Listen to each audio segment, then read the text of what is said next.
یا ایھا الذین آمنوا کونوا قوامین للہ شہداء بالقسط ولا یجرمنکم شنآن قوم علی الا تعدلوا اعدلوا هو اقرب للتقوی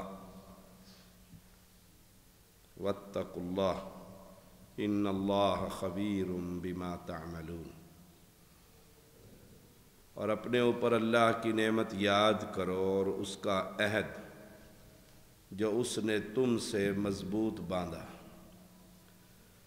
جب تم نے کہا ہم نے سنا اور ہم نے مان لیا، اور اللہ سے ڈرو، بے شک اللہ سینوں کی بات کو خوب جاننے والا ہے۔ اے لوگو جو ایمان لائے ہو، اللہ کی خاطر خوب قائم رہنے والے، انصاف کے ساتھ گواہی دینے والے بن جاؤ، اور کسی قوم کی دشمنی تمہیں ہرگز اس بات کا مجرم نہ بنا دے کہ تم عدل نہ کرو۔ عدل کرو، یہ تقوی کے زیادہ قریب ہے، اور اللہ سے ڈرو، بے شک اللہ تعالی اس سے پوری طرح باخبر ہے جو تم کرتے ہو۔ نعمت، اس سے مراد اسلام، اللہ کی نعمت۔ اللہ کا جتنا بھی شکر ادا کیا جائے کہ ہم مسلمان ہیں، حق ادا نہیں ہوتا۔ اگر ہماری پیدائش ہندو گھرانے میں ہو جاتی تو آج رام رام کر رہے ہوتے۔ پھر اللہ نے ہمیں توحید جیسی نعمت سے نوازا، تو یہاں وَاذْكُرُوا نِعْمَةَ اللَّهِ عَلَيْكُمْ، اللہ کی نعمتوں میں سے بہت بڑی نعمت کہ اللہ نے اسلام سے ہمیں نوازا۔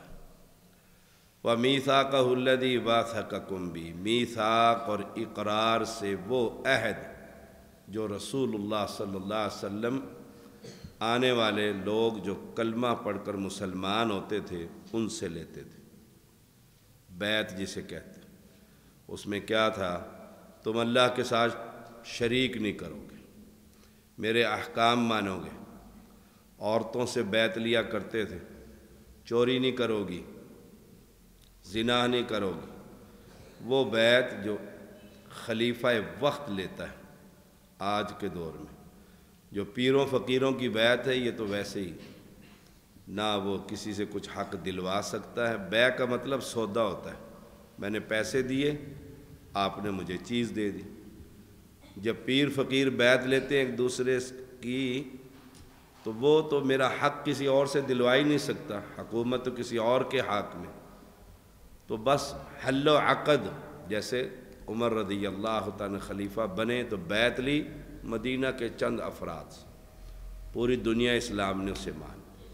تو میثاق اور اقرار سے مراد نمبر ایک وہ جو مسلمان لوگ ہوتے تھے اور رسول اللہ صلی اللہ علیہ وسلم ان سے بیعت لیا کرتے ہیں، عہد لیا کرتے تھے۔ اور وَمِيثَاقَهُ الَّذِي وَاثَقَكُم بِهِ، عہد لیتے تھے کون؟ رسول اللہ صلی اللہ علیہ وسلم، اذ قلتم سمعنا وَأَطَعْنَا، کہ سنیں گے اور مانیں گے، بس آپ کی اطاعت کریں گے۔ اور اللہ نے اس بیعت کو اپنی طرف منسوب کیا کہ اس عہد کو یاد کرو جو اس نے تم سے مضبوط باندھا۔ تو گویا حدیث کا منکر جو ہے وہ تو فارغ ہے، بیعت رسول اللہ صلی اللہ علیہ وسلم لے رہے ہیں اور اللہ اس بیعت کو اپنی بیعت قرار دے رہے ہیں۔ تو قرآن کو سمجھنے کے لیے حدیث کی ضرورت ہے۔ وہ بیعت کیا تھی؟ سمعنا و اطعنا، بس ہمارا کام سننا ہے، پیغمبر کیا فرماتے ہیں اور ماننا ہے۔ انسانی بشری تقاضے سے خطائیں قیامت تک ہر شخص سے ہوتی رہیں گی، اور اس سے مراد وہ عہد بھی ہے اہل علم کے ہاں جو اللہ تعالیٰ نے ہم سب سے آدم علیہ السلام کی پشت سے نکال کر ہم سب سے لیا تھا، الست بربکم، کیا میں تمہارا رب نہیں ہوں؟ وہ عہد بھی ہے۔ اور ایک عہد یہ بھی ہے، امام قرطبی رحمہ اللہ فرماتے ہیں کہ یہود سے عہد لیا تھا، آخری نبی آئے گا، اس کا نام محمد صلی اللہ علیہ وسلم، من بعد اسمہ احمد، احمد نام، تم نے ان کی اتباع کرنی، وہ تیسرا عہد بھی تھا۔ ان اللہ علیم بذات الصدور، سینوں کے راز جو ہے وہ اللہ ہی جانتا ہے، یہ یاد رکھیں، سینوں کے راز صرف اللہ ہی جانتا ہے۔ فرمایا اہل ایمان کونوا قوامین، قائم رہنے والے، قوام قائم رہنے والے۔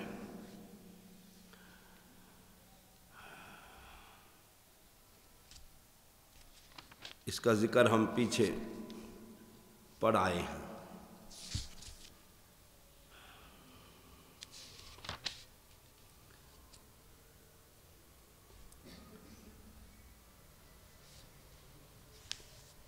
کونوا قوامین شہداء بالقسط، آیت نمبر 135 سورۃ النساء، آیت نمبر 135 سورۃ النساء کی۔ وہاں پر بھی اللہ نے فرمایا کونوا قوامین بالقسط، انصاف پر پوری طرح قائم رہ کر اللہ کے لیے گواہی دو، انصاف نہیں چھوڑنا، وہ تمہارے خلاف پڑے یا والدین کے خلاف پڑے یا برادری کے خلاف پڑے، اس میں تمہارا ذاتی نقصان ہی کیوں نہ ہو کہ سچ بولو، قائم رہنے والے۔ ہمارے ہاں کیا ہوتا ہے کہ میں اپنی قوم کا شخص کا خیال رکھتے ہوئے تو انصاف کا دامن چھوڑ دیتا ہوں۔ میری برادری ہے، چاچے کا پتر ہے، پختون ہے، سید ہے، اور انصاف اب تو چلو اس کا ساتھ دیتے ہیں، بعد میں سے جوتیاں مار کر کہیں گے تو غلط تھا۔ یہ معاشرے کے اندر قرآن کیا کہتا ہے؟ کونوا قوامین للہ شہداء بالقسط، قائم رہنے والے، انصاف پر قائم رہنے والے۔ اور ولا یجرمنکم شنآن قوم، کسی قوم کی دشمنی تمہیں اس بات پر آمادہ نہ کرے کہ تم انصاف کا دامن ہی چھوڑ دو۔ وہ رسول اللہ صلی اللہ علیہ وسلم کو انہوں نے روک دیا تھا مکہ کے لوگوں نے، تو اب کیونکہ مکہ فتح ہو گیا تو اب پکڑ کے ان کی صفائی کر دو، نہ، انصاف کا دامن تھامے، انصاف کی بات کرو۔ اور دشمنی انہوں نے زیادتی کر لی تھی، اپنے موقع پر کر لی تھی، وہ اس وقت طاقت میں تھے، مسلمان کمزور تھے، اب مسلمان طاقتور میں ہیں تو پچھلی ساری، وہ کہتے ہیں نا جی کسی جگہ پر کوئی ایسا مسئلہ ہو جائے تو ہر بندہ اپنی مٹی جھاڑتا ہے، وہ پچھلا غصہ نکال رہا ہوتا ہے۔ کسی دور میں وہ دشمنی جو تھی ایسی اس کو غلط پٹی پڑھائے گا مشیر، حکومت ہی جاتی رہے گی، تو کہا تب یہ ٹھیک کروا دیا، وہ تو سمجھتا ہے نا میں نے۔ تو فرمایا کسی قوم کی دشمنی تمہیں اس بات پر آمادہ نہ کرے کہ تم نا انصافی کی بات، انصاف کی بات کرو، بالکل۔ الا اللہ تعدلوا اعدلوا هو اقرب للتقوی، عدل جو ہے وہ تقوی کے بہت قریب ہے۔ تقوی یہ ہے کہ حق بات کہو، سچ بات کہو، انکاری نہ بنو۔ واتقوا اللہ، اور اللہ تعالیٰ سے ڈرو۔ جب اللہ کا ڈر ہوگا نا، جھوٹ نہیں بولے گا، جھوٹ نہیں بولے گا، اللہ کا ڈر ہوگا، چوری نہیں کرے گا، مال نہیں کھائے گا، زیادتی نہیں کرے گا۔ میں نے اس کا کل جواب دینا، تقوی کا معنی میں نے کل اس کام کا جواب دینا، بس۔ باس کا ڈر ہو تو سارے رجسٹر سیدھے ہوتے ہیں، اور جب اوپر والا بھی خائن ہو تو کہتے ہیں کوئی مسئلہ نہیں، مجھ سے ہی لے کر کھا رہا ہے نا، میں ہی دے رہا ہوں۔ واتقوا اللہ ان اللہ خبیر بما تعملون، اللہ بڑا باخبر ہے، ایک ایک شے لکھی جا رہی ہے۔ اس لیے میں اپنے آپ کو اور اپنے بھائیوں کو بھی اور سامعین کو بھی تقوی کی دعوت دیتا ہوں۔ رسول اللہ صلی اللہ علیہ وسلم اوصیکم بتقوی اللہ، اللہ کے خوف، اللہ ہم سب کو نصیب فرمائے۔